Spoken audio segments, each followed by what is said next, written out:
224, tá? A Lei 224 de 2025, que é aquela famosa lei, né, de redução de incentivos e benefícios tributários do governo federal, e a sua regulamentadora, que é a Instrução Normativa 2305 de 2025.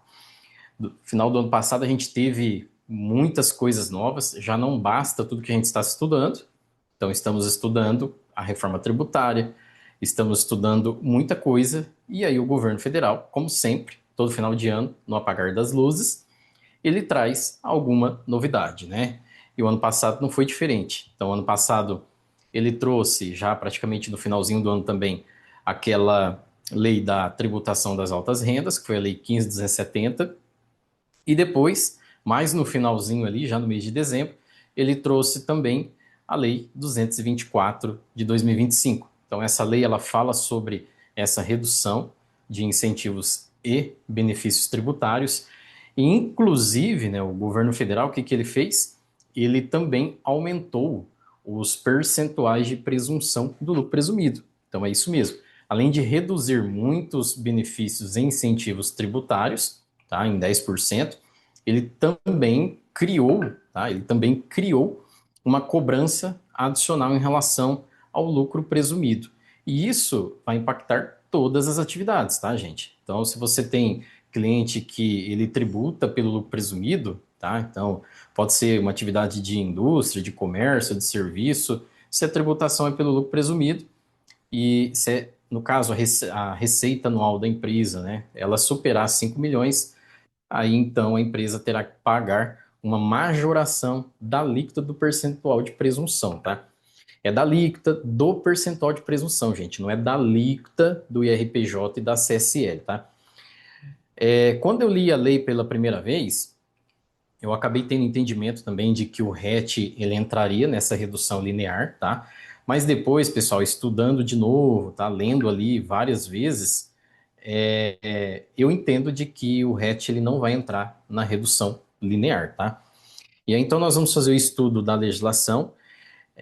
Eu vou compartilhar o material, pessoal, só que assim, tá? Não vou ficar olhando muito lei, não vou ficar lendo artigo, trecho de lei. Então, eu procurei fazer um negócio bem resumido para a gente ter realmente uma aula clean, né? E que a gente consiga extrair da legislação aquilo que a gente precisa para o nosso dia a dia, tá? Então, não é ficar lendo ali trecho de lei, né? Com aquele juridiquês, um negócio chato de você ler, de você entender. Então, eu simplifiquei, beleza? Então, fiz um materialzinho, depois eu também fiz uma calculadora no Excel, onde nós vamos fazer cálculos práticos dessas mudanças aí que teve, principalmente em relação ao lucro presumido, tá? Todos sabem que aqui o meu escritório é um escritório especializado, escritório segmentado aí na atividade imobiliária e construção civil. Os cálculos que eu fiz ali, pessoal, então é assim, eu peguei com base as atividades que eu atuo, tá? Então eu peguei, por exemplo, atividade de compra e venda de imóveis, tá? Eu peguei, por exemplo, também atividade de empreitada, né? Empreitada parcial ou com fornecimento parcial de materiais, cuja alíquota da base de cálculo do IRPJ e da CSLL é de 32%, ok? Então, o que que nós vamos fazer? Nós vamos fazer cálculos práticos para vocês entenderem como que essas mudanças dessa lei ela vai impactar os nossos clientes aí em relação à carga tributária. Vai ter aumento, pessoal, é isso mesmo. O lucro presumido tem aumento de carga tributária. Aí já começou a surgir teses, né? Tem muitos advogados já trabalhando com tese, dizendo que, olha, o lucro presumido dele não é um benefício tributário. Em si, gente, eu também entendo que o lucro presumido não é, tá? Que o lucro presumido, ele não é um benefício tributário. Mas, através desta lei, da Lei Complementar 224 de 2025, o governo federal, ele resolveu aumentar o percentual, então, do lucro presumido, quando a empresa ela tiver no ano calendário faturamento, ou seja, receita bruta acima de 5 milhões. Aí o que exceder esses 5 milhões, tá? Isso será pago, então, um adicional de 10%, e esse adicional não é na alíquota, pessoal, então não podemos fazer confusão. O adicional é no percentual da base de cálculo, tá? Então, quando a gente for para a parte prática, aí eu vou explicar para vocês como que é feito esses cálculos. Muito bem? Show de bola. Show. Compartilhar aqui o material. Muito bem, então nosso estudo é sobre a Lei 224 de 2025, a Lei Complementar, e a Instrução Normativa 2305. Como eu falei para vocês, pessoal, esta lei, né, e esta regulamentadora da Receita Federal vai falar sobre a redução de incentivos e benefícios tributários do governo federal, tá? Bom, olha só, esta redução, então, ela vai se aplicar, tá, aos incentivos e benefícios relativos aos seguintes tributos federais, pessoal. Então, todos esses tributos federais que estão listados lá na Lei Complementar 224 e também na Instrução Normativa são os tributos que vão sofrer, tá, a redução linear de incentivos fiscais, ou seja, vai haver uma majoração, uma cobrança de imposto a mais. Nós temos, por exemplo, hoje a alíquota zero ou alíquota reduzida. Então, aquela empresa que ela se beneficia de alguma alíquota zero, pode ser de PIS, de COFINS, tá? Também PIS, COFINS importação, terá um aumento de carga tributária, beleza? Então, essa redução, tá, ela vai se aplicar sobre as devidas contribuições e impostos. Então, contribuição para o financiamento da Seguridade Social, que é a COFINS, tá? E a contribuição social para o financiamento da Seguridade Social pelo importador de bens estrangeiros ou serviços do exterior. Então, vai ter a redução de benefício fiscal da COFINS, empresas em geral aqui no Brasil, e, né, aquela empresa que ela importa mercadorias, bens, ou ela importa serviços, também terá essa redução linear. O imposto sobre a renda das pessoas jurídicas, que é o famoso IRPJ, né, gente? Então, pega, por exemplo, o lucro presumido. Como eu falei, o governo está entendendo de que o lucro presumido, ele é um incentivo, benefício tributário. Não sei de onde ele tirou esta ideia, mas é isso que ele colocou na legislação, tá? De que, né, o lucro presumido, ele é um benefício tributário. Então, ele vai entrar também nessa redução linear. Também da contribuição social sobre o lucro líquido, o imposto de importação, o imposto sobre produtos industrializados, o IPI, e a contribuição previdenciária do empregador, da empresa e da entidade a ela equiparada. Então, aqui estamos falando daquela famosa CPP, né, que é a contribuição previdenciária do empregador que ele paga sobre folha de salários. Existe algum benefício vigente? Sim ou não, pessoal? Existe. Qual o benefício vigente que nós temos em relação à contribuição previdenciária patronal? Nós temos a famosa desoneração da folha, tá? A desoneração, ela também, ela está para se encerrar, ela vai se encerrar lá no finalzinho de 2028, né? Nós tivemos uma lei que foi publicada pelo governo federal no finalzinho de 2024, trazendo de volta a reoneração sobre a folha de pagamento. Tá? Então, nós temos a CPRB, né, que é a Contribuição Previdenciária sobre a Receita Bruta, só que a CPRB, ela não entra nessa redução linear, beleza? Só que aquela desoneração da folha, tá? Então, aquele percentual que a empresa, ela tá deixando de pagar sobre a folha de salários que essas empresas pagam para os seus trabalhadores, então, aquela desoneração, ela também vai ter uma redução. Ou seja, em 2026, qual é o percentual que está desonerado da folha de pagamento, tá, pessoal? Está desonerado um percentual de 10%, então a empresa está pagando 10%.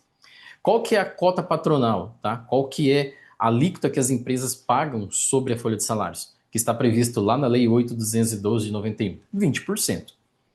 Como existe a desoneração da folha de pagamento, né, que foi instituída pela Lei 12.546, que trouxe a contribuição previdenciária sobre a receita bruta, então, o que, que vai acontecer, tá? Então, essas empresas que têm a desoneração, né, que elas pagam sobre a folha de salário, né, ali os salários pagos para os seus trabalhadores, haverá essa redução linear também. Então, como eu falei, neste ano de 2026, as empresas estão desoneradas em 10%, ou seja, elas têm 10% de benefício, então ela vai ter que reonerar, ela vai reonerar 10% a mais. Então, se ela está pagando 10% disso vai dar 1%, então, ou seja, ela vai pagar 11% a partir desta lei, ou seja, a partir da competência de janeiro, tá? Janeiro não, de abril, ok? Para janeiro é só imposto de renda da pessoa jurídica.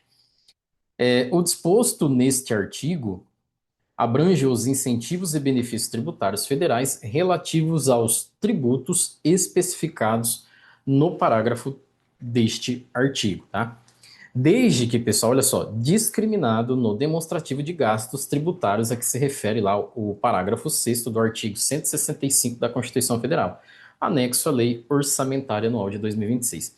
Pessoal, aqui nós temos, aqui é o ponto central da discussão, principalmente, tá? Nós temos regimes específicos. Vamos falar um pouquinho do Regime Especial de Tributação, o RET. Tá? O RET, gente, ele foi instituído pela Lei 10.931 de 2004, beleza? Depois veio a Lei 12.024, né? Então, lá em 2004, o governo federal, né, para beneficiar incorporadoras, principalmente, que elas fazem adesão ao patrimônio de afetação para proteger o empreendimento, o governo federal ele trouxe o regime especial de tributação. Depois, né, lógico que começou lá com 7% ali, que depois foi caindo, e hoje o RET padrão, né, que é aquele RET que é fora do programa Minha Casa Minha Vida, ele tem uma alíquota de 4%. Aí depois veio a Lei 12.024 de 2009, trouxe uma outra modalidade de RET, que é o RET de 1%, tá? Só que o RET desta lei, gente, ele se expirou, né, ele se findou lá em 2018, ok? Veio a Lei 13.970 e disse o seguinte, olha, caso, né, o incorporador ele tenha começado a construir, feito pedido de adesão ao RET, ele tenha parcelas a receber desse RET da Lei 12.024, ele pode tributar até o seu recebimento integral. Então é isso que fala a Lei 13.970, tá? Então, só que esse RET da Lei 2024 se expirou em 2018. Depois, pessoal, veio a Lei 14.620 de 2023 e trouxe de volta o RET de 1%, tá?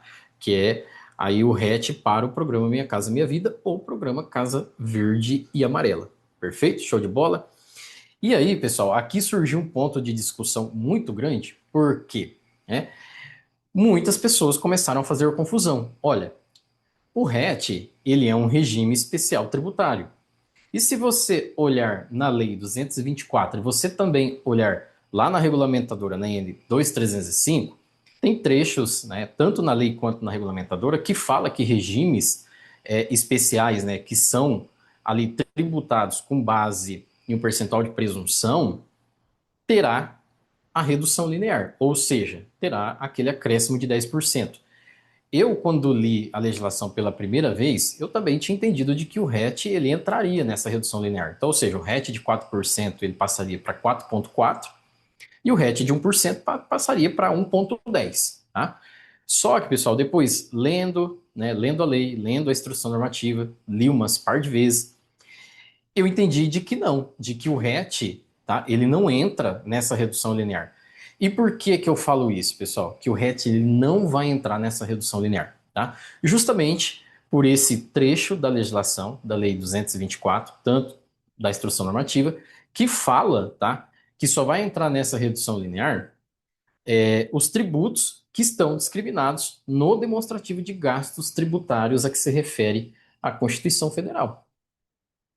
Bom, o que que eu fiz então? Se a legislação está falando isso, né? Eu fui lá, peguei essa lista, ou seja, esse discriminativo de gastos do governo federal, e eu fui verificar o quê? Se o RET ele está mencionado nesse discriminativo.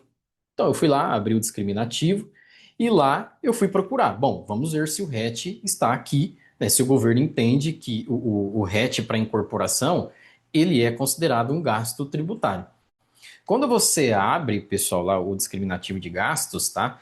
Eu olhei tudo, em momento algum aparece o RET de 4%. Lá só aparece o RET da Lei 12.024 de 2009 e o RET da Lei 12.715, que é, né, nós tínhamos outras modalidades de RET, por exemplo, a RET para construtoras que constroem estabelecimento de educação infantil ou reforma, né? Então tinha também essa modalidade de RET, que também se expirou em 2018. Tá? Então, lá nesse discriminativo, nesse demonstrativo, só se remete a esse RET, beleza? Só que depois, quando você vai ler a instrução normativa, tá? Tem um artigo da própria instrução normativa que ele fala o seguinte também, ele fala, olha, aqueles gastos, tá, que estão previstos lá no discriminativo do governo federal, a gente vai excluir os seguintes gastos. Aí vem a Receita Federal na sua instrução normativa e ela fala o seguinte, ela fala, olha, então esse gasto aqui, por exemplo, o RET da Lei 12.024, da Lei 12.715, esse RET aqui, ele não entra na redução linear. Pô, beleza, show de bola. E aí muita gente começou a fazer confusão. Ah, não, a Receita Federal ela está excluindo só aquele RET de 1% da Lei 2024, ou da 12.715. Não, gente, é que lá nesse discriminativo de gasto consta esse RET de 1%. Então, a Receita Federal, o que é que ela fez? Foi, olha, o RET ele não está no discriminativo, o de 4%. E o RET que está lá, a gente vai expurgar, nós vamos excluir e nós estamos dizendo que o RET não entra nessa redução linear. Foi aí que gerou muita confusão, tá? Beleza, meus amigos? Continuando aqui. Instituídos também por meio dos seguintes regimes. Olha só, pessoal, aqui que entrou a bagunça do lucro presumido. Tá? Por quê? Aqui o governo federal está dizendo que o lucro presumido ele é um benefício tributário, ele é um incentivo tributário. E eu, pelo que eu entendo, o lucro presumido nunca foi um incentivo tributário para nenhum empresário. Tá? Então, olha só, instituídos por meio dos seguintes regimes: lucro presumido, regime especial da indústria química, né, que é o REIQ, crédito presumido de IPI, crédito presumido da contribuição para o PIS/PASEP e da COFINS, inclusive na importação, redução a zero das alíquotas da contribuição para o PIS e COFINS, inclusive na importação, e redução das alíquotas da contribuição para o PIS/PASEP e da COFINS. Nós temos vários benefícios tributários, gente, que tem muitos produtos que ele tem, por exemplo, redução da alíquota de PIS e COFINS a zero. Em outras situações, nós temos redução da base de cálculo, tá? Então, aí sim você tem um benefício tributário. Então, esses benefícios tributários, seja de alíquota, né, redução de alíquota a zero, ou redução gradual, ou redução da base de cálculo, esses sim são benefícios tributários, são incentivos, tá? Para a contribuição para o PIS, PASEP e a COFINS, né, as normas que estabelecem aplicação sobre a receita das seguintes alíquotas, respectivamente. Tá? Então, 0,65% para o PIS e 3% para o COFINS no regime de apuração cumulativa. Então, tem muitas empresas, né, tem muitos produtos que têm essa redução a zero, pessoal, que são tributados pelo regime cumulativo, tá? Ou seja, lucro presumido, ou pode ser lucro real. Tem algumas exceções no lucro real que a empresa ela também ela fica obrigada à tributação pelo regime cumulativo. Então, dentro dessa alíquota padrão, ela vai ter um acréscimo de 10%. Tá? Então, ou seja, aquela empresa que não está pagando nada, que ela está pagando zero, vai ter um acréscimo de 10%. Então, ela deixa de pagar zero, por exemplo, vai pagar 0,065% de PIS. Aquela empresa que está pagando zero de COFINS, ela vai passar a pagar 0,30% de COFINS. Tá? Mesma coisa em relação ao regime de apuração não cumulativa. Então, nós temos, olha só, 1,65% para o PIS e 7,6% para a COFINS. Então, aquela empresa tá, que tem a sua apuração pelo regime de não cumulatividade no lucro real, tá, se ela tem alíquota zero, ela vai voltar a pagar um pouco de PIS e COFINS, ou seja, 10% dessa alíquota padrão. Tá? Muito bem. Também 1,65 e 7,6, né? Nos casos de importação de serviço. Então, aquela empresa que importa serviço do exterior, tá? Vai ter, se ela tinha alíquota zero, ela vai voltar a pagar 10% da alíquota padrão. 2,1% e 9,65% em relação à importação de bens. E para a contribuição previdenciária do empregador, as normas que estabelecem, né, como base de cálculo o total da remuneração paga ou creditada a qualquer título no decorrer do mês aos segurados empregados e empresários, trabalhadores avulsos e autônomos prestadores de serviço. Tá? Então, ou seja, aquela empresa que ela se beneficia da desoneração da folha, né, que ela paga sobre a remuneração, paga trabalhadores, sobre contribuintes individuais, ela também vai ter um acréscimo na alíquota. Então, hoje a desoneração é 10, tá? Então, a empresa está pagando 10. Então, ela tem 10 desonerado. Então, ela não vai ter mais 10 desonerado, ela vai ter 9% desonerado, que ela vai acrescer 10% na sua alíquota e vai pagar 11%. Beleza? A redução dos incentivos e benefícios a que se refere este artigo será implementada cumulativamente nos termos a seguir, tá? Então, olha só, presta atenção, isso aqui eu até deixei em vermelhinho aqui. Isenção e alíquota zero, tá? Então, aplicado, né, aplicação da alíquota correspondente a 10% da alíquota do sistema padrão de tributação, que é o que eu já expliquei para vocês. Alíquota reduzida, aplicação da alíquota correspondente à soma de 90%. Então você tem lá um benefício tributário que tem alíquota reduzida, não é alíquota zero. Por exemplo, a alíquota é 7,6% de COFINS, mas ela é reduzida. Reduzida, por exemplo, para 5%. Então você vai multiplicar os 5 vezes a fração de 0,9 para você saber para quanto vai cair sua alíquota. De 5 ela vai cair para 4 alguma coisa. E ainda crescer 10% naquela alíquota padrão, tá? Redução da base de cálculo, então, ou seja, uma base de cálculo. Você tem redução de base de cálculo. Ah, eu tenho redução de 100%, por exemplo. Se eu tenho redução de 100%, então, por exemplo, eu tenho uma base de cálculo de 100 mil. Se eu tenho redução de 100%, eu tenho a minha base de cálculo zero. Tá? Então, eu vou agora multiplicar por 90%. Ou, se você quiser usar índice decimal, 0,9. Então, vai dar 90 mil, ok? Crédito financeiro ou tributário, incluído crédito presumido ou fictício. Aproveitamento limitado a 90% também do valor original, cancelando o seu valor não aproveitado. É o mesmo cálculo, tá, gente? Então, você tem, por exemplo, um crédito presumido, né? Ah, o meu crédito é de tanto. Então, antes eu tinha 100% de redução. Agora eu não tenho mais 100%, agora eu tenho só 90%. Então, pega aquele crédito e multiplica por 0,9. Redução de tributo devido, aplicando, né, também 90% da redução do tributo previsto na legislação específica do benefício. Regimes especiais ou favorecidos opcionais, tá, em que os tributos são cobrados como porcentagem da receita bruta, elevação em 10% da porcentagem da receita. Aqui que também muita gente fez confusão. Pô, regimes especiais ou favorecidos. O RET, ele é um regime especial tributário, instituído pela Lei 12, né, pela Lei 10.931, e depois o outro, né, agora o RET de 1%, pela Lei 14.620. Então ele é um regime especial. Então muita gente fez confusão e falou, pô, não, o RET vai entrar. Só que, como eu falei, tá, pessoal? Precisa constar no discriminativo de gastos do governo federal. E hoje, tá, se você pegar lá o discriminativo em 2026, não consta o RET. Então, por isso que eu falo que o RET não entra. Ah, mas isso pode se manter? Pode ser alterado? Pode, gente. O discriminativo, o governo todo ano ele faz a previsão dele e ele, né? Nós temos agora o discriminativo de 2026. Então, em 2026, o RET ele não está incluído. Pode ser que lá em 2027 o governo entenda, não, o RET é um incentivo, um benefício tributário. Aí, né, para 2027 ele atualiza lá o discriminativo e coloca o RET. Por isso que o próprio texto da lei e o texto da EN, tá, vai se remeter ao discriminativo. Então, se o governo entender que é um incentivo benefício tributário, aí o RET pode sim entrar. Só que isso não acontece hoje. Em 2026, o RET não está na lista no discriminativo. Perfeito? Muito bem, show de bola. Alíquota reduzida, né? Então, a aplicação da alíquota correspondente à soma de 90% da alíquota reduzida e 10% da alíquota do sistema padrão de tributação. Só que eu já expliquei para vocês. Ok. Aí aqui nós temos uma síntese, tá, gente? Eu fiz uma pequena síntese de tudo isso que eu falei aqui para vocês, tá?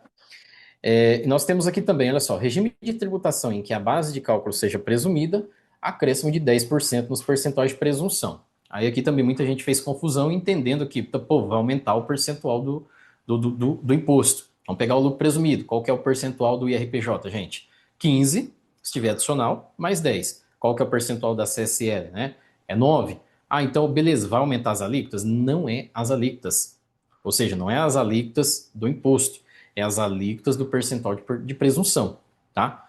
Eu já vou explicar isso melhor para vocês. Então, aqui nós temos uma síntese, tá, de tudo que eu falei para vocês, né? Então, nós temos, olha só, empresas que têm alíquota zero ou redução de alíquota, como é que vai ficar então? Sistema padrão de tributação, alíquota zero ou alíquota reduzida. Tá, então, olha, quem está no regime cumulativo, né? 0,65 e 3. Redução linear. Então, ou seja, essa empresa, gente, que tem esse benefício tributário, tá, que ela não pagava nada de PIS e COFINS, ela vai passar a pagar 0,065 e 0,3. Quem está no regime não cumulativo, tá, vai pagar 0,16 e COFINS 0,76. Tá? Então, é isso que está acontecendo, que vai acontecer a partir de agora. Mesma coisa, COFINS de importação, né? Não estava pagando a alíquota zero? Ok, vai pagar um pouquinho, vai pagar 10% da alíquota padrão. Nós temos também PIS, né? PIS importação de bens, 2,10 e 9,65 para COFINS. Vai pagar 10% desses valores, dessas alíquotas. E aí, em relação à alíquota reduzida, né? Então, como eu falei, eu tenho a minha alíquota reduzida, ela é 5%, Então, desses 5%, eu vou ter que acrescer essa alíquota em 10%. Mas como é que vai ser feita a conta? 5 vezes 0,9. Então, a sua alíquota diminui, na verdade, 10%, tá? E a contribuição previdenciária patronal, que hoje, né, o benefício está em 10%, vai ser acrescido em 1%, ok? Redução da base de cálculo, né? Então, como eu falei, aquela redução da base de cálculo, eu tinha 100% de redução. Então, um faturamento de 100 mil, eu não pagava nada. Então, agora eu não vou ter mais 100% de redução, vou ter só 90. Então, 100 mil multiplicado vezes 0,9 vai dar 90 mil, tá? Então, 90 mil de redução de base de cálculo, gente. Aí eu continuo tendo 10 mil eu teria que tributar. Crédito financeiro ou tributário é a mesma conta. E, tá, ali também em relação à redução do tributo devido, também a mesma conta.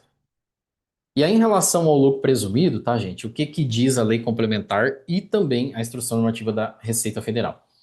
Acréscimo de 10% no percentual de presunção incidente sobre a parcela da receita bruta que exceda o valor de 5 milhões no ano calendário, tá? Então, quando isso acontecer, pessoal, quais são os percentuais do lucro presumido? Percentuais de base de cálculo, não é a alíquota que paga sobre a base de cálculo. Então, percentual da base. Então, nós temos as seguintes atividades, por exemplo, revenda de combustível e gás natural, a alíquota é 1,6. Quando a empresa ela superar os 5 milhões no ano calendário, tá, terá que ser acrescida em 10%. Então, de 1,6 vai para 1,76. A atividade que tem alíquota de 8, tá, ela vai passar a ser 8,8. Então, por exemplo, venda de mercadorias em geral. Vamos remeter aqui para o nosso segmento imobiliário e construção civil. Então, a empresa que compra e vende imóveis, né? Então, loteamento, incorporação, construção para venda, tá? Compra e venda de imóveis próprios, essas atividades, a base de cálculo do lucro presumido para fins de RPJ é 8. Então, remetendo para o nosso segmento, quando a empresa superar os 5 milhões, terá majoração de 10% e a alíquota vai passar a ser 8,8, beleza? 16%, tá, para serviço de transporte e alguns outros específicos, ou aquela empresa que tem faturamento de até 120 mil no ano, que ela pode reduzir a alíquota do IRPJ de 32 para 16, tá? Então, dentro dessas especificações, a alíquota de 16, ela vai ser acrescida para 17,6. E aí a alíquota de 32, né, que é para prestação de serviços em geral e locação de imóveis, vamos remeter agora para o nosso segmento imobiliário também. Nós temos a locação. Então, aquela empresa, né, que tem imóveis, né, uma holding patrimonial, uma administradora de bens que aluga imóveis, tá? Então, locação de imóveis próprios no lucro presumido, qual que é o percentual da base de cálculo do RPJ e da CSL? 32%, tá?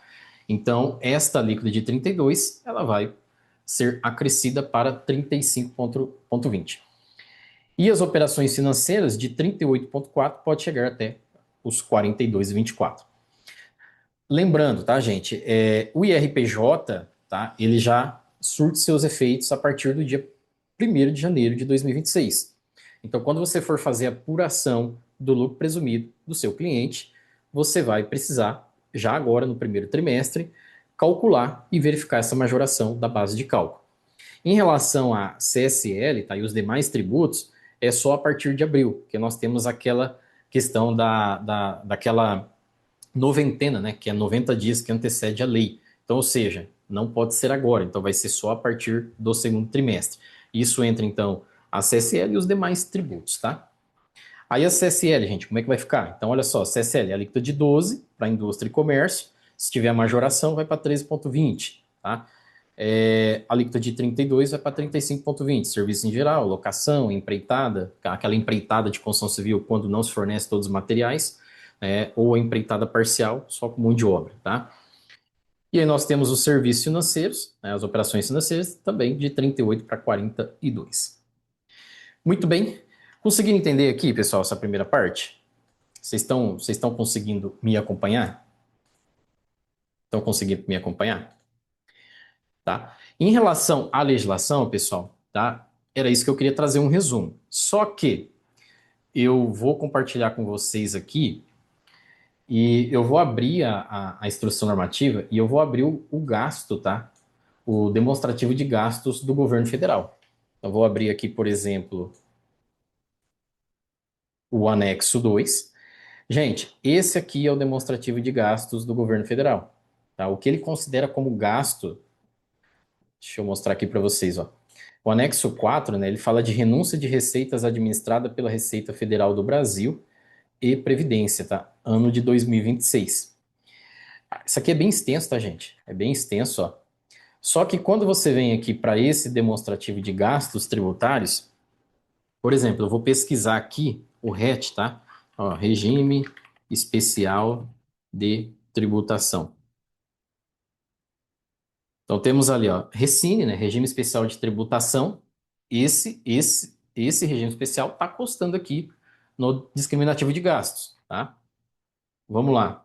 Ó, Recopa, né? Regime Especial de Tributação para construção, ampliação, reforma ou modernização de estádio de futebol. Aí, aqui embaixo está falando o seguinte, olha, regime especial de tributação aplicável à construção ou reforma de estabelecimento de educação infantil, pagamento unificado. Então, isso aqui ele está se remetendo, essa era uma modalidade de RET da Lei 12.715. Esse RET, pessoal, não existe mais. Mas, como eu falei para vocês, né, ele não existe mais, ele se expirou em 2018, só que a Lei 3.970, lá de 2019, falou o seguinte, olha, caso, né, aquela construtora que ela tenha esse RET, né, então ela tenha um contrato ainda firmado para construir ou reformar estabelecimento de educação infantil, né, e você tem ainda receitas para receber desse contrato, a gente te permite que você recolha o RET até o recebimento integral desse contrato. Então pode acontecer de uma empresa de construção civil, tá, que está agora em 2026 recebendo ainda receitas dessa modalidade de RET que se expirou lá em 2018. Então está fazendo menção a essa modalidade de RET. Então isso aqui não é o RET 4%, gente. Isso aqui é o RET 1% da Lei 12.715, que beneficia empresas construtoras que são contratadas para construir ou reformar estabelecimento de educação infantil, tá? Beleza. Vamos lá, o que mais? Minha Casa Minha Vida. Olha só, redução para 1% da alíquota do regime especial de tributação incidente sobre as receitas decorrentes de projeto de incorporação de imóveis residenciais de interesse social no âmbito do programa Minha Casa Minha Vida, com o valor comercial até o limite estabelecido em lei. Agora, este aqui, gente, olha só, é o RET de 1% que surgiu lá com a lei 12.024. Ou seja, esse hatch aqui ele também não existe mais. Mas é aquela mesma sistemática. Olha, chegou lá em 2018, terminou essa modalidade com 1%, mas o governo federal, com a Lei 3.970, falou: olha, se você teve uma incorporação, né, que você registrou lá o patrimônio de afetação, fez pedido de adesão ao RET, né, e você ainda tem receitas para receber desta incorporação, eu permito que você receba e tribute o RET de 1% até o seu recebimento integral, tá? Mas essa modalidade de RET da Lei 12.024/2009 se expirou lá em 2018. Beleza, muito bem, vamos lá. Nós temos aqui Recine novamente, Recopa, olha só, Recine, tal, tal, tal, tá. Pronto, acabou. Então, observe vocês, pessoal, de que o discriminativos de gastos do governo federal, ele só faz menção a essas duas modalidades de RET. Ele não está fazendo menção à modalidade do RET de 4% da Lei 10.931 e nem menção ao RET de 1% da Lei 14.620, tá? Isso em 2026. Então, olha só, PLDO, gastos tributários de 2026. Então, por isso, na minha opinião, o RET não entra na redução linear. Tá, mas aí quando você vai para a legislação, né? Então, como eu falei para vocês, se vocês virem aqui na legislação, vai ter um artigo aqui, por exemplo, na Instrução Normativa 2305, ele vai trazer aqui o artigo, se não me engano, é o artigo 8º, tá, tá. Deixa eu ver qual artigo que é aqui, tá, gente?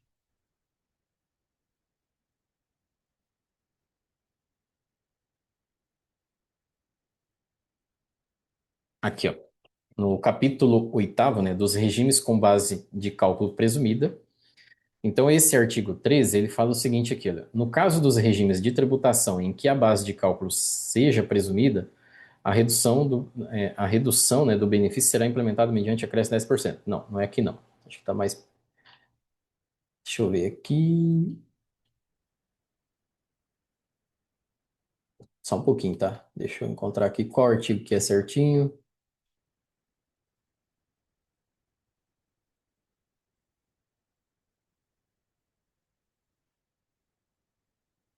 Só um minutinho, tá, gente? Deixa eu pegar o artigo, que eu não me lembro de cabeça. Aqui é do lucro presumido.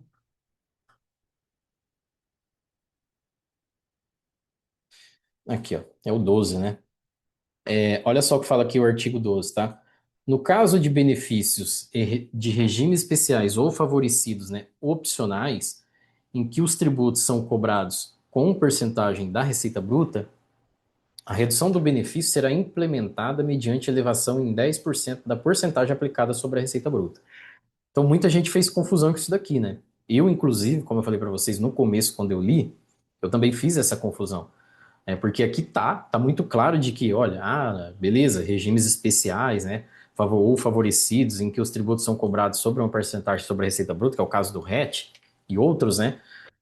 Dá a entender de que realmente teria elevação em 10%. Mas, gente, lembrando sempre, se você voltar aqui no início da instrução normativa, ele vai se remeter, tá? Olha só, o inciso primeiro do parágrafo primeiro do artigo segundo, ele se remete ao discriminativo, tá? Ou seja, tem que estar discriminado no demonstrativo de gastos tributários do governo federal.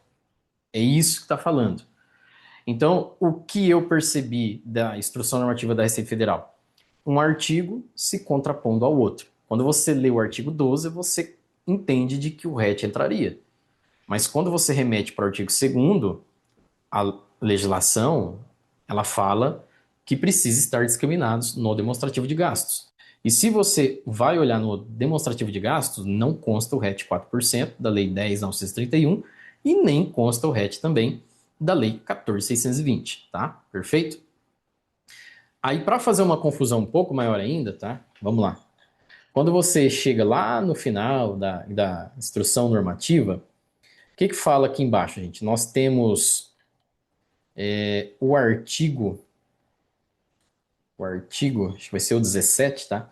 Aqui embaixo, no artigo 17, aqui fala o seguinte, olha, o anexo único relaciona os gastos tributários discriminados no demonstrativo a que se refere o artigo 165, parágrafo 6º lá da Constituição, anexo à Lei Orçamentária Anual de 2026, aos quais não se aplica a redução linear.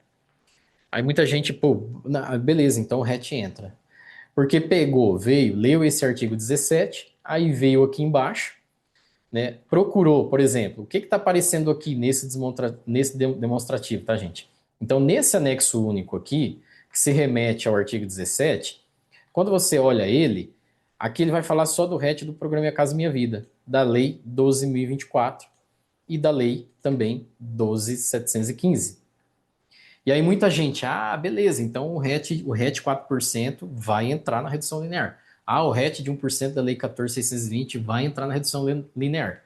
Gente, quando eu li a primeira vez, eu também, pô, vai entrar. Só que depois eu falei, cara, a Receita, ela tá protegendo o RET aqui. Ela não tá dizendo que o RET vai entrar. Ela está protegendo e dizendo de que nem aqueles RET que estão lá no discriminativo vai entrar. Então o RET de 4% não consta lá, o RET de 1% da Lei 14.620 não consta lá, e a Receita Federal está também dizendo de que aquele RET, né, da Lei 12.024 e o RET da Lei 12.715, que consta lá no discriminativo, ele também cai fora. É isso que a Receita Federal falou aqui, tá? Então, olha só, se você olhar o anexo único, né, gasto tributário não alcançado pela redução linear. Então, a Receita Federal está dizendo o seguinte, gente, olha, lá no discriminativo de gastos tributários do governo federal, lá consta o RET da Lei 12.024, lá consta o RET da Lei 12.715. Nós estamos dizendo para você de que esse RET não entra, olha só, gasto tributário não alcançado. Então, ele não vai entrar na redução linear. Esse é o meu entendimento final, pessoal. Não entra RET de 4% da Lei 10.931, não entra RET da Lei 12.024, que é 1%, não entra RET da Lei 12.715, que é 1%, e não entra o RET também da Lei 14.620, 1%, que veio lá em 2023. Não entra nenhuma modalidade de RET, tá? Beleza? Show de bola? Estão conseguindo me acompanhar até aqui? Tudo perfeito? Tudo perfeito, meus amigos? Tudo perfeito, né? Muito bem. Agora, pessoal, vamos voltar na questão do lucro presumido. E aí muita gente, tá? Muita gente tem analisado a lei complementar 224 e vinte e quatro e também a instrução normativa e tem tido várias interpretações em relação à majoração da base de cálculo do lucro presumido. Se o cálculo vai ser considerando, né, aquele limite trimestral que foi criado, outros têm dúvida, para que serve esse limite trimestral, tá, gente? Então nós vamos agora remeter aqui ao artigo, o artigo, deixa eu procurar aqui, isso na instrução normativa, tem na lei também, tá? Tem na lei também, se não me engano aqui é o artigo 12, né, 13. Aqui, ó. Capítulo 9 dos lucros, do lucro presumido, né? Até a escrita tá errada aqui na instrução normativa. O que que fala o artigo 14, tá, gente? O artigo 14, ele diz o seguinte, olha, no caso da pessoa jurídica tributada com base no lucro presumido, deverá ser observado o acréscimo de 10% nos percentuais de presunção, que é aquela tabelinha que eu mostrei para vocês, tá? Previsto na legislação do IRPJ e da CSL.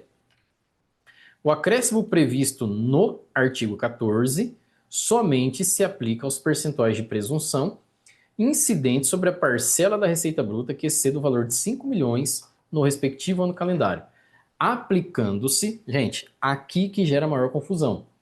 E aqui ele vai dizer o seguinte, olha, aplicando-se o limite proporcional a cada período de apuração no ano, permitido o ajuste nos períodos seguintes referentes ao mesmo ano calendário. Então, o que quer dizer isso? 5 milhões é o limite anual. No ano, gente, a apuração pelo lucro presumido, ela é feita por trimestre, tá? No lucro real, você tem a opção de fazer trimestral, né, ou fazer anual, beleza? Agora, no lucro presumido, a apuração é sempre trimestral. Então, primeiro trimestre, janeiro, fevereiro, março, segundo trimestre, abril, maio, junho, terceiro trimestre, né, julho, agosto, setembro, e o último trimestre, outubro, novembro, dezembro. Então, o que que o governo federal, né, a Receita Federal está querendo dizer com isso daqui? Olha, você vai ter um limite trimestral. 5 milhões dividido por 4 trimestres. Isso daria 1.250.000, tá? Então, desse 1.250.000, pessoal, aí vem esse inciso segundo e confunde mais ainda a cabeça da gente, né? Que aqui o inciso segundo ele fala, olha, o acréscimo proporcionalmente às receitas de cada uma das atividades. O que a gente entende com isso daqui? De que esse acréscimo de majoração da base de cálculo do lucro presumido, ele será cobrado e exigido sobre a proporcionalidade das receitas que a empresa tem. Por quê? Você pode ter, por exemplo, vamos pegar dentro do nosso segmento, né, que é atividade imobiliária e construção civil, e como eu falei para vocês, então a compra e venda de imóveis, a base é 8 para IRPJ, 12 para CSL. Os serviços de construção civil, então vamos pegar, por exemplo, empreitada. Empreitada com fornecimento de todos os materiais que são incorporados à obra, tá? Contrato de empreitada total. A base também é 8 e 12. Só que quando a empresa construtora, que ela executa a obra, ela só faz o contrato, por exemplo, contrato só de mão de obra, ou é um contrato com fornecimento parcial de materiais, aí a legislação ela obriga que a base de cálculo do RPJ e da CSL deve ser de 32%.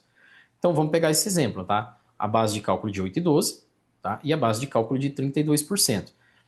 Então, quando acontecer essa situação de gente, quando a empresa ela tem mais de uma atividade com bases de cálculos diferentes, tá? Com percentuais diferentes de base de cálculo, você vai precisar proporcionalizar esse acréscimo de 10%. Depois nós vamos ver isso na prática, como é que vai funcionar, tá?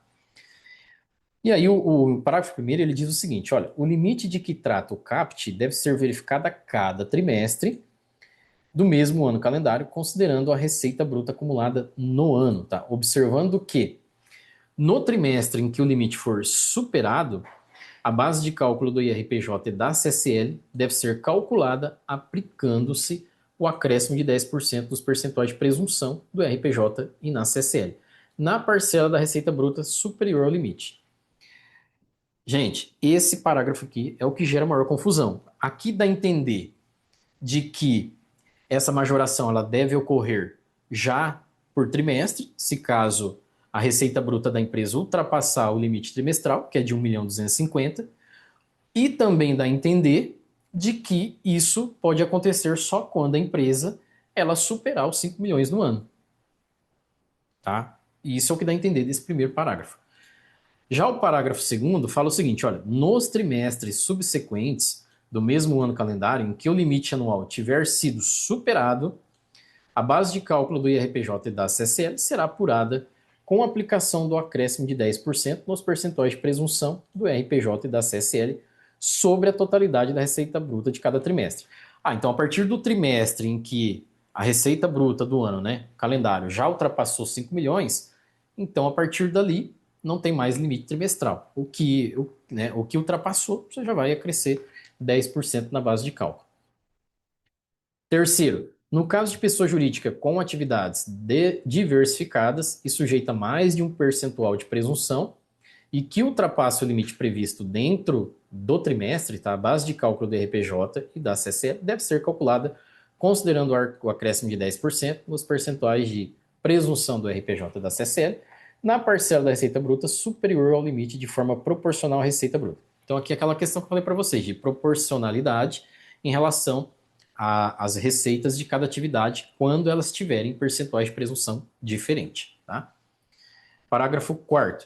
Na hipótese do parágrafo 3º, nos trimestres subsequentes do mesmo ano calendário em que o limite anual tiver sido superado, a base de cálculo do RPJ da CSL será apurada mediante aplicação de 10% de forma proporcional à receita bruta. Depois que ultrapassou, gente, então você tem lá, por exemplo, 3 milhões de receita. Você já ultrapassou 5 milhões. 1,5 milhão é para duas atividades diferentes, que têm percentuais de base de cálculo diferente. Aí já está proporcionalizado, né? Então a atividade aqui, essa atividade a base é 8, aquela é 32. A partir desse momento que já ultrapassou 5 milhões, não há necessidade de proporcionalização, tá? Porque você já tem definido o que é a receita de cada atividade. Muito bem, show de bola. Bom, agora, pessoal, agora nós vamos praticar. Então agora nós vamos entender o que diz este artigo da Instrução Normativa e também da Lei Complementar 224, e vocês vão entender como é que vai funcionar o cálculo. Gente, eu tive 3 entendimentos diferentes, tá? Quando você faz o cálculo, você entende de que, olha, a forma que você vai fazer o cálculo, lá no final, ela vai ser ajustada. Vai dar a mesma coisa. Agora, a Receita Federal, ela vai precisar se manifestar em relação a isso, porque realmente o texto ficou muito confuso. Então, tem gente considerando o limite trimestral para fazer o cálculo, tem gente que entendeu que não é para considerar o limite trimestral, que é para fazer o cálculo só quando realmente superar 5 milhões, tá? E aí, quando você remete, por exemplo, para o limite trimestral, nós vamos ter um problema de que, Omar, se eu considerar o limite trimestral, então, por exemplo, meu cliente no primeiro trimestre, ele ultrapassou 1.250.000. No segundo também. Só que chegou lá nos 2 últimos trimestres, a receita bruta dele, o faturamento caiu e ficou abaixo de 5 milhões. Se eu majorei a base de cálculo no primeiro e no segundo trimestre e chegou no final do exercício ele não teve 5 milhões de receita bruta, quer dizer que eu paguei imposto maior? Sim, você pagou um imposto maior. Por isso, gente, que essa interpretação de que deve se calcular pelo limite trimestral, para mim, ela é inapropriada, inadequada, tá? Então, vocês vão ver isso agora nos exemplos. Muito bem. Depois, pessoal, essa planilha aqui, tá, que eu desenvolvi, eu vou encaminhar para vocês, vocês vão ter acesso a ela. Aqui eu considerei, primeiro exemplo, tá, gente? Eu considerei um faturamento de 6.250.000. Isso no ano, tá? Lembrando, né, nós temos o limite trimestral, então a cada trimestre o limite é 1.250.000. Fazendo o acumulado disso, no segundo trimestre ele vai para 2.500, no terceiro trimestre ele vai para 3.750 e no último trimestre, tá, ele vai completar os 5 milhões. Neste primeiro exemplo aqui, eu considerei de que a empresa, tá, no primeiro, no segundo e no terceiro trimestre, ela não teve ali a sua receita bruta acima de 1.250.000. Beleza, se não teve, pessoal, tá? Não tem excesso, considerando o limite trimestral. Então, olha só, faturamento do primeiro trimestre, 1.250.000. Teve excesso, considerando o limite trimestral? Não teve. No segundo, a mesma coisa, também não teve. No terceiro, também não teve. E digamos que lá no último trimestre, né, no quarto trimestre do ano, aí sim a empresa ela teve o excesso, né? Então, completando o seu faturamento anual de 6.250.000. Aí aqui sim ela teve o excesso.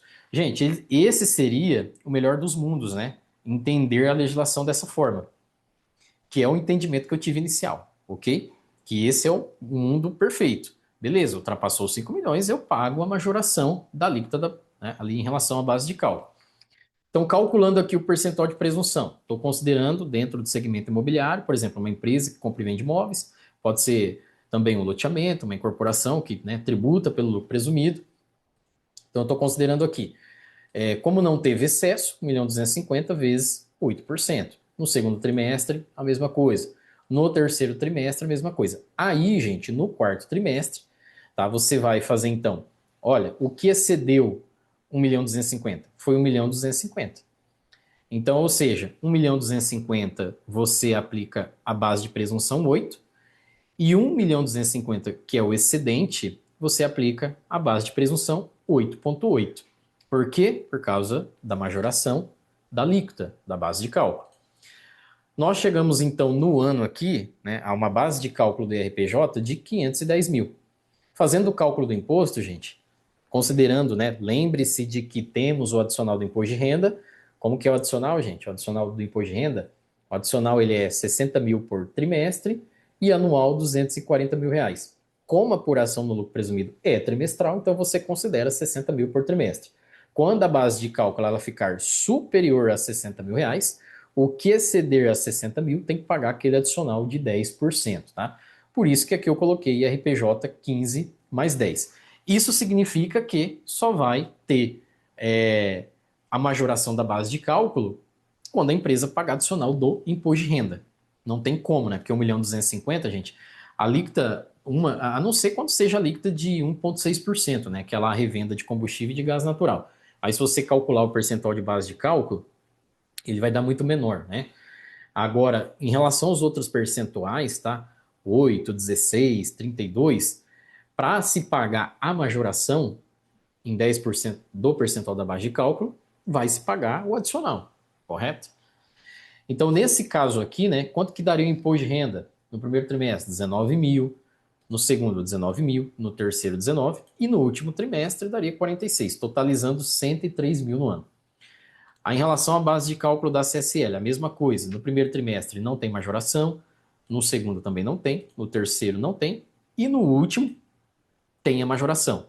Ah, quanto que excedeu então? 1.250.000. 1.250.000 você multiplica por 12, considerando a atividade imobiliária, tá, gente? Ou aquele serviço de empreitada com fornecimento de todos os materiais, né? Contrato de empreitada total, que esses materiais são incorporados à obra. Então, considerando ali 12% de base de cálculo da CSL no último trimestre, o que não é excedente, multiplica por 12. O que excedeu, que é 1.250.000, multiplica pelo percentual majorado, que vai dar 13,20, tá? Então, nós chegamos aqui a uma base de cálculo de 765 mil, tá? Resultando em 68.850 reais de imposto. Beleza. Conseguiram entender esse primeiro exemplo, pessoal? Conseguiram entender? Ok. Aí aqui embaixo, o que eu fiz, tá, pessoal? Comparando como que era até 31 de dezembro de 2025. Então, até 31 de dezembro de 2025, não existia esse percentual de majoração. Então, olha só, fazendo o cálculo como era antes, a alíquota efetiva, ela representa 1,62. Fazendo o cálculo com a majoração do percentual da base de cálculo, aumentou-se o imposto. Então, a alíquota efetiva deu 1,66. E a alíquota efetiva da CSL, de 1,08, subiu para 1,10. Primeiro exemplo. Tá? Agora vamos para o segundo exemplo, pessoal. Neste segundo exemplo, eu considerei também o mesmo faturamento de 6.250.000, só que agora fazendo o cálculo considerando o excesso trimestral, tá? Então aqui eu mudei, eu mantive o mesmo faturamento, mas aqui eu mudei o faturamento no trimestre. Então estou considerando que, olha, a empresa teve 1,5 milhão de faturamento no primeiro trimestre, 1,5 milhão no segundo, 1,5 milhão no terceiro e mais 1.750.000 no quarto. Aqui o acumulado vai dar os 6.250. Então, qual é o excesso no primeiro trimestre? Bom, 1,5 milhão menos o limite trimestral, 250. Beleza? No segundo trimestre, a mesma coisa. 1,5 milhão menos 1.250.000, excesso 250. No terceiro trimestre, 1,5 milhão também menos 1.250.000, a mesma coisa. E no último trimestre, 1.750.000 menos 1.250.000, o excesso deu 500.000, tá? Considerando agora o excesso por trimestre, gente, olha só, nós vamos fazer o cálculo do excesso, né? Então, lembrando, você vai pegar o que excedeu? 250.000. Então, 1.250.000 você multiplica por 8% e 250.000 você multiplica por 8,8%. Então, olha só, a base de cálculo aqui deu 122.000.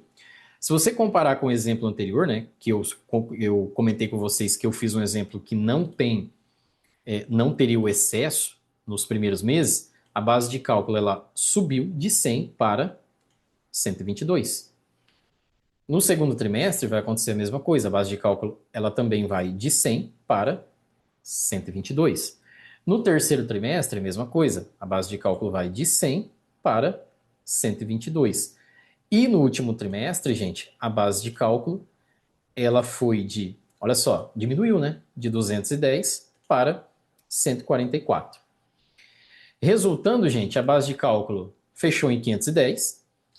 Se você comparar com o primeiro exemplo, a base de cálculo também deu 510. Então, o que eu entendi, gente? Independentemente da forma que você faça o cálculo, tá? Quando a empresa não tem atividade diversificada, o ajuste vai acontecer, que é aquilo que está lá na instrução normativa da Receita Federal. Ela falou, olha, se você fizer o cálculo trimestralmente, você pode ajustar isso para o final. Se você fizer o cálculo considerando o limite de 5 milhões no ano calendário, você também vai ter o ajuste. Por isso, gente, que os valores, eles não mudou, tá? Ou seja, a base de cálculo, ela se manteve no primeiro exemplo e a base de cálculo também se manteve no segundo exemplo. Agora, o que aconteceu aqui? Se a gente entender de que a Receita está dizendo para fazer o cálculo desta forma aqui, considerando o limite trimestral, nós vamos ter aqui um impacto no fluxo de caixa. Vocês concordam comigo? Por quê? No primeiro exemplo, considerando a majoração só lá realmente quando aconteceu, né, ultrapassou 5 milhões no quarto trimestre, a empresa pagou de imposto de renda no primeiro trimestre 19.000. Aí, se você olhar para o segundo exemplo, considerando a majoração no trimestre, ela vai pagar 24. Só o que acontece? Quando chega aqui, por exemplo, no exemplo 1, lá no último trimestre, ela vai pagar mais, né? Então, ou seja, vai desfalcar mais o fluxo de caixa dela. Só que quando chega no segundo exemplo, acontece o inverso, né? Então a empresa ela começa pagando mais, tá? No primeiro, segundo e terceiro trimestre, e no último trimestre reduz o valor a pagar. Só que, ou seja, quando você olha, você fala, pô, ajustou, né? Houve um ajuste da base de cálculo. Como houve esse ajuste da base de cálculo, então, ou seja, os valores praticamente são os mesmos, tá? Esse é o segundo entendimento que eu tive, tá, gente? Agora vamos para o terceiro exemplo aqui. Terceiro exemplo. No terceiro exemplo, eu estou considerando também que a empresa ela teve uma receita por trimestre superior a 1.250.000, só que eu estou considerando, né, eu não vou fazer o cálculo, a majoração da base de cálculo por trimestre. Eu vou fazer só realmente no momento em que ultrapassar os 5 milhões, que isso aconteceu no último trimestre. Então, olha só, considerando 1,5 milhão, mas não considerando o excesso de 250.000, a minha base de cálculo ficaria em 120 aqui, né? 120, 120, 120. Aí lá no último trimestre, gente, é que eu teria a majoração da base de cálculo. Olha só, observe que nos três exemplos, a base de cálculo majorada é diferente. Só que quando você chega no final, isso vai ser ajustado. Só relembrando, gente, isso quando não tem atividade diversificada, com alíquotas de base de cálculo diferente, tá? Porque quando tiver alíquota de base de cálculo diferente, vai dar uma pequena diferença. E vocês vão ver nos dois últimos exemplos que eu fiz, vocês vão ver que vai dar uma diferença, tá? Beleza, então nesse terceiro exemplo aqui, a base de cálculo ela se manteve idêntica, e aqui nós também tivemos o imposto e uma alíquota efetiva de 1,66. Se ajustou, tudo perfeito, tudo maravilha, né? Quarto exemplo, tá, gente? Vamos pegar o quarto exemplo aqui. Neste quarto exemplo, é aqui que mora o perigo. Por que que mora o perigo? Vou explicar para vocês. Aqui eu considerei que a empresa, considerando, né, que o entendimento da Receita Federal é de que você majore pelo limite trimestral. Ah, então, olha só, aqui eu reduzi o faturamento. Eu reduzi para 4,5. O que eu quero que vocês entendam com isso daqui, gente? Que essa majoração, se a Receita Federal entender que ela deve ser feita trimestralmente, isso aqui pode fazer a empresa pagar imposto indevido. Considerando uma empresa, por exemplo, que está em início de atividade, porque concorda comigo, por exemplo, a empresa ela foi constituída em abril. Concorda que ela vai ter limite trimestral, não vai ser os 5 milhões, o anual? Vai ser 3.750? Pega uma empresa, por exemplo, que ela está sendo extinta, tá? Uma empresa que está sendo extinta. Ah, a empresa foi lá, teve atividade no primeiro trimestre, no segundo trimestre ela tem a sua extinção, tem a sua baixa liquidação. Ah, beleza, você teve faturamento no primeiro trimestre superior a 1.250.000. Você foi lá e majorou sua base de cálculo. Ou seja, se a empresa foi extinta no segundo trimestre, gente, ela não superou os 5 milhões, significa que o cálculo da base de cálculo que você fez majorado no primeiro trimestre, você fez a empresa pagar imposto a mais. E aí? Infelizmente, pessoal, a Receita ela não previu isso, tá? Por isso que tem uma falha, para mim, essa questão de limite trimestral é uma falha gravíssima da legislação tributária. Não só da lei, porque lá na lei também fala de limite trimestral, piorando com a instrução normativa da Receita Federal, tá? Então esse exemplo é o clássico disso. Ou também um outro exemplo, aquela empresa que ela tem atividade sazonal. Ô Márcio, beleza, no primeiro trimestre eu faturo bem, no segundo, no terceiro eu faturo bem, só que chega lá no último trimestre meu faturamento cai. Se eu entender de que a Receita quer que eu calcule pelo limite trimestral, eu vou pagar imposto a mais. Porque quando chegar no último trimestre, se o meu faturamento anual ele não superou 5 milhões e eu majorei a base de cálculo no trimestre, significa que eu vou pagar imposto a mais. E aí, como é que vai ficar isso? A Receita Federal não previu isso, pessoal. Infelizmente, tá? Que é esse exemplo aqui que eu trouxe para vocês. Então, pega, por exemplo, olha, um faturamento de 4 milhões e 500 mil, tá? Considerando, olha, no primeiro trimestre foi faturado 1 milhão, então não tem o excesso pelo limite trimestral. No segundo trimestre, faturou 1,5 milhão, no acumulado dá 2,5. Aqui teria o excesso pelo limite trimestral, de 250. Então aqui eu considerei no primeiro trimestre cálculo da base de cálculo sem a majoração. No segundo trimestre eu considerei a majoração. No terceiro trimestre, a mesma coisa, eu também considerei a base de cálculo do RPJ da CCL com a majoração. Só que quando chega no quarto trimestre, pô, meu faturamento despencou. E aí no ano, né, o meu faturamento anual ele ficou em 4,5 milhões. Beleza, olha, minha base de cálculo do RPJ anual deu 364, eu paguei 69 mil de imposto, uma alíquota efetiva de 1,53. A minha base de cálculo da CCL no ano deu 546 mil, eu paguei 49, representando uma alíquota efetiva de 1,09. Se eu não tivesse essa majoração, a minha base de cálculo aqui daria 364 mil, eu teria pago 66 mil de imposto, alíquota efetiva 1,06, tá? E é aí que você se pega agora, a pessoa fala, pô, cara, o Márcio, então neste exemplo, né, onde a empresa ela não atinge o limite anual de 5 milhões, ela pode ser prejudicada por essa base de cálculo aqui, tá? Por essa presunção no trimestre de 1.250.000. E como eu falei, isso também pode refletir em empresas que estão em início de atividade, isso pode refletir em empresa que vai ser liquidada, né, extinta, fusão, cisão, incorporação, vai interferir nessas empresas, pessoal, justamente porque isso não está previsto na normativa da Receita Federal, tá? Então, para mim, assim, a legislação ela tem realmente um ponto dúbio de interpretação, tá? Eu particularmente, né, quando a empresa não tiver atividade diversificada, tá, eu utilizaria aqui o segundo exemplo, segundo não, o terceiro exemplo, né, considerar realmente o excesso só quando ele superar 5 milhões, ok? Mas assim, pessoal, eu não vou cravar isso porque vamos ver se a Receita Federal se manifesta através de perguntas e respostas, né, assim como ela fez lá, assim como ela fez com a Lei 15.270, que é a tributação das altas rendas, para esclarecer isso daqui. Porque realmente, gente, o texto da lei ficou muito mal escrito e nós temos uma dupla interpretação. ou tripla interpretação, tá bom? E no último exemplo, tá, pessoal? O último exemplo agora, eu considerei atividades diversificadas. Então, olha só, faturamento, né, ou seja, receitas com atividade que estão no lucro presumido, com percentual de base de cálculo para RPJ de 8% e para CCL de 12%. E também receita para, né, ali com alíquota de 32%. Aqui eu considerei um faturamento de 10 milhões no ano, tá? 10 milhões. Aqui eu fiz primeiro, tá? Considerando o limite trimestral para majoração da base de cálculo. Então eu considerei, por exemplo, olha, a empresa faturou aqui no primeiro trimestre, né? Faturamento com base de cálculo de 8%, 1,5 milhão. Faturamento com base de cálculo com 32%, 1 milhão. Total, 2,5 milhões. Aqui você vai precisar fazer o quê? Você vai precisar proporcionalizar, tá, o excesso com base no percentual da receita de cada atividade.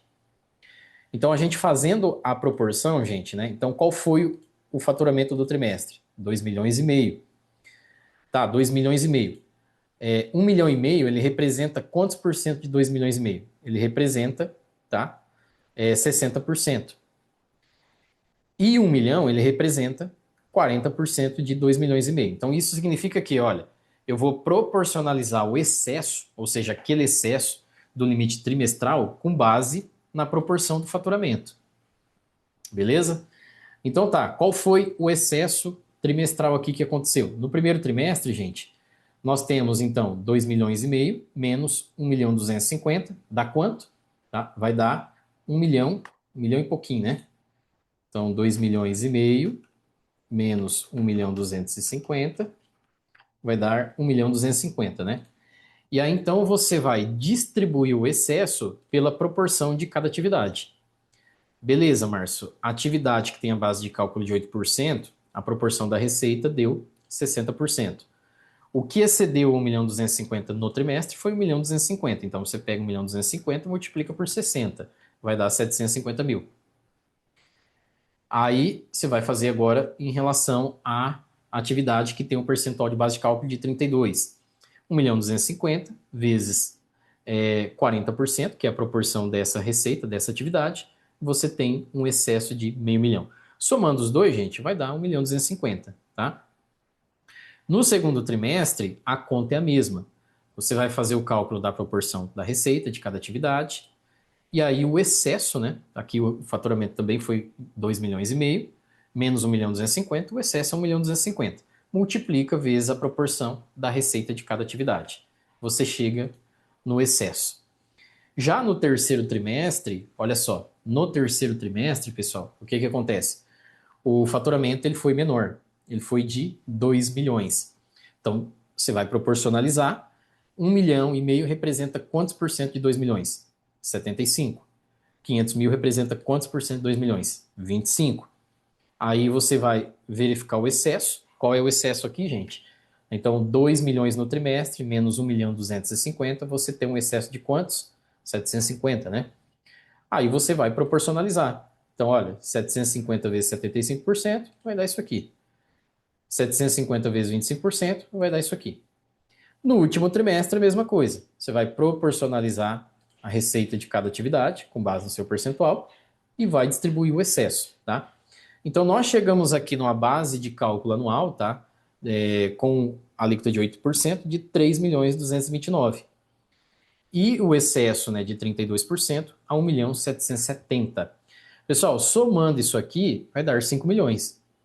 Qual que é o excesso anual? Olha, se o meu faturamento ele é de 10 milhões no ano, o que excedeu a 5 milhões? 5 milhões, tá? Então aqui nós fizemos então a distribuição proporcional conforme determina a Lei 224 e também a instrução normativa. E fizemos considerando o limite trimestral. A mesma coisa você vai fazer para a CSL.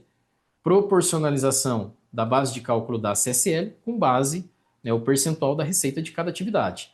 Tá? Então, nós temos aqui a base de cálculo. E depois, pessoal, o cálculo do imposto devido. Então, o cálculo do IRPJ, considerando adicional, e o cálculo da CSL. Lembrando que CSL não tem adicional, tá?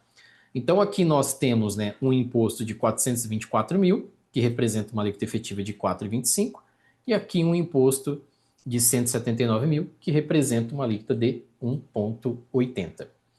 Se você comparar isso com o que nós tínhamos até o final de 2025, tá? Até o final de 2025 não tínhamos majoração de base de cálculo. Então aqui, olha só, o imposto ele ficaria em 404 mil para o IRPJ e a CSL 780 mil. A alíquota efetiva 4,14 do IRPJ e a alíquota efetiva da CSL 1,75.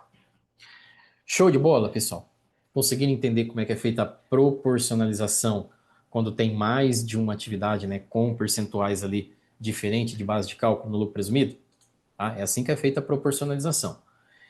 E o último exemplo, gente, o último exemplo também é considerando uma proporcionalização, tá? Só que aqui eu peguei aquele primeiro exemplo, né? O exemplo, aqui pego o exemplo 3, considerando o cálculo do excesso a partir do momento que ele supera 5 milhões, tá? Então vamos ver como é que fica. Então, neste exemplo aqui, pessoal, olha só, vamos colocar, eu não considerei o excesso trimestral, mesmo de que o faturamento ele superou 1.250.000. Eu não considerei o excesso trimestral. Então, beleza, eu não calculei base majorada aqui no primeiro trimestre, eu também não calculei base majorada no segundo, por quê? Porque até aqui deu 5 milhões. Aí, a partir do terceiro trimestre, né, que superou de fato 5 milhões. Aí é que eu calculei a base de cálculo majorada com a proporção ali da receita de cada atividade, sujeita a percentuais diferentes, tá? Então aqui eu considerei 1,5 milhão. Aqui, gente, nem precisaria fazer proporção, porque superou 5 milhões é aquilo que está lá na lei. Olha, superou o limite anual, tá, que é 5 milhões, você não precisa nem proporcionalizar. Se você tem atividades diversificadas, você vai pegar. Ah, então qual que é a receita da atividade de 8%? Igual aqui, deu 1,5 milhão. 1,5 milhão você joga com majoração de 8,8%. Aí você tem mais 500.000, que é da atividade que tem a base de cálculo de 32. Você já vai lá e já multiplica por 35,20, tá? Superou 5 milhões, não há necessidade de fazer mais proporção. Mas eu ainda coloquei aqui para vocês visualizarem um pouquinho mais. Então aqui eu fiz a proporção, pessoal. Então, olha só. O que acontece aqui? Observe que neste exemplo, tá? Aqui a distribuição do excesso, ela vai dar diferente do exemplo anterior, quando eu faço a distribuição do excesso por trimestre. Aqui deu uma base de cálculo para IRPJ de 3.229, e neste exemplo, né, fazendo o excesso só realmente quando ultrapassa 5 milhões, a base de cálculo do RPJ da alíquota de 8% foi 3,5%, foi maior. Foi maior. Da CSL, né, aqui com base de cálculo 32, já acontece o inverso. Olha só, diminuiu a base de cálculo de 1.770.000. Se eu for fazer considerando o limite trimestral, deu 1.770.000. Se eu for fazer só depois que realmente ultrapassa os 5 milhões, aqui deu 1,5 milhão. O que isso implica, gente? Planejamento tributário. Porque olha só, por mais que a minha base de cálculo do IRPJ ela ficou um pouquinho maior, né? Aqui ficou 548 mil e no exemplo anterior ficou 545. Só que a base de cálculo com percentual de 32, ela diminuiu. E como ela diminuiu, né, de 1.170 e pouco para 1.168, isso gerou um reflexo menor de pagamento de imposto. No final das contas, o excesso vai dar os mesmos 5 milhões. Só que não vai bater o excesso quando você faz pelo limite trimestral e quando você faz de fato no momento em que realmente supera os 5 milhões, tá? Então, nesse caso aqui, a alíquota efetiva ela diminuiu um pouquinho para 4,23, aqui para o IRPJ, e para a CSL 1,89, tá? Então, olha só, aqui, ó, diminuiu de 4,25 para 4,23 e de 1,80 para 1,79. Comparando, né, gente, sem essa questão de majoração, a alíquota continua no mesmo exemplo anterior, então sem majoração, a alíquota efetiva 4,14 e 1,75. Fechou, meus amigos? Conseguiram entender, pessoal? Conseguiram entender? Alguém tem alguma dúvida, lamentação, desabafo? Tudo certo?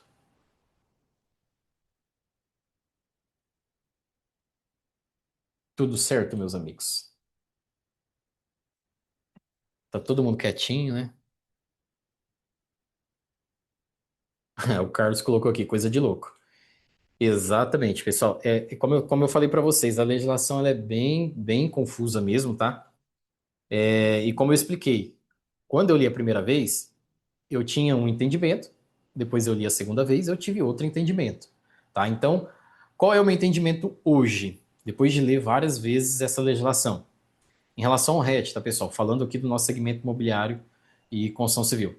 O RET não entra na redução linear, pelo menos nesse ano de 2026 ele não entra, ok? Então não tem majoração do RET para 4.4 ou para 1.10, não tem, ok? Esquece isso. E o lucro presumido, infelizmente a gente tem um ponto de interrogação porque gera uma interpretação dúbia ou tripla, devido se a gente faz considerando o limite trimestral ou se a gente faz realmente o cálculo quando superar os 5 milhões de reais. Quando a empresa não tem atividade diversificada, o cálculo vai bater.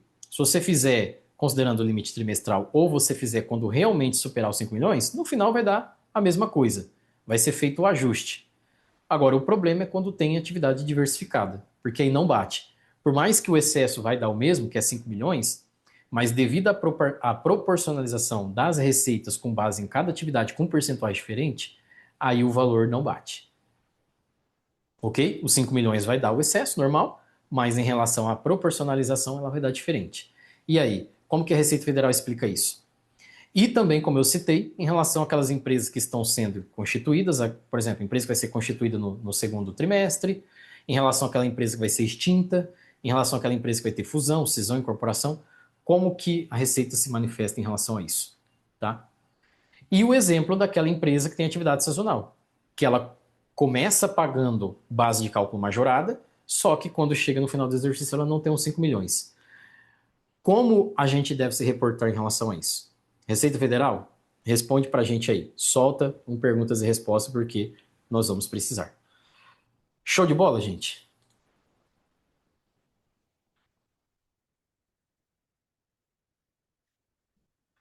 Show de bola, né? Show de bola.